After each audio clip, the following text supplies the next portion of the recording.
A woman from Las Vegas is suing Cliven Bundy. You might remember him for his problems with the federal government. She's suing him because she crashed into one of his cows on Interstate 15 and was severely injured as a result of it. The suit that she filed claims that Bundy recklessly, carelessly, and negligently allowed his cows to enter onto Interstate 15 through an area where he had no grazing or other rights. She is seeking at least $20,000 for medical expenses, lost income, and other damages. A quote from her lawyer says, "She's lucky she lived. I've been practicing since 1975, and I've never seen someone with so many broken ribs."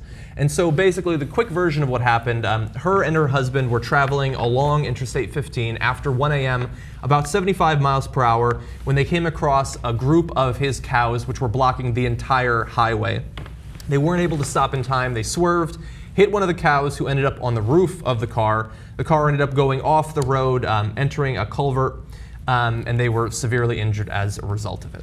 Now, he is not hearing this lawsuit. He doesn't think that it's his responsibility at all. And understand, this is a guy who thinks that the federal government should just leave him alone, let him do his grazing. He shouldn't have to pay any fees or anything. He thinks the opposite, actually. But now, when he's caused medical harm to this woman, he's saying it's a state problem. It's not our problem. We really feel bad when it happens. We sure don't want it to happen, but we're not liable. When it happens, does this happen often? Do his cows constantly invade highways nearby? We feel really bad when those cows go a-rangin'. And anyway, so it's called a-rangin'? I guess. I'm not much of a farmer. And he did say the person whose car hit that cow is liable to me. So she has massive medical bills that have to be paid because she hit a cow, which is a problem in that part of the world, apparently. Yeah, listen, I mean, the guy's he's nuts. And it, like you said, it's illustrative of the fact that, people love to go after lawyers, right? Mm-hmm. Until they need a lawyer. And now he wants the money for the cow, just like the person who wants to go after the malpractice attorney. Oh, they're tort reform, tort reform, tort reform. And then you lose your leg to a doctor. And what are you going to do? You're going to call a malpractice attorney. Exactly.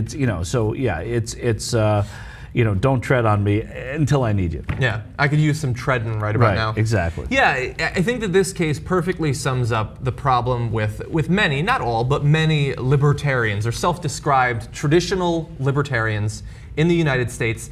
Understand that this happened just 2 days after federal authorities backed down from their armed confrontation with him and his varied militias that were supporting him.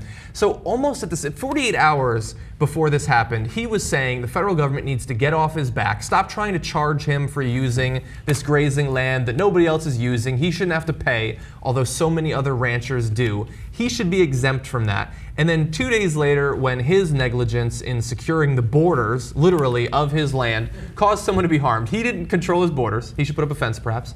Then he needs them to step in. So when it's profitable for you to be left alone, that's what you want. When it's profitable for you to be assisted, that's what you want from the federal government there. That's not how you build a fully functioning democratic society.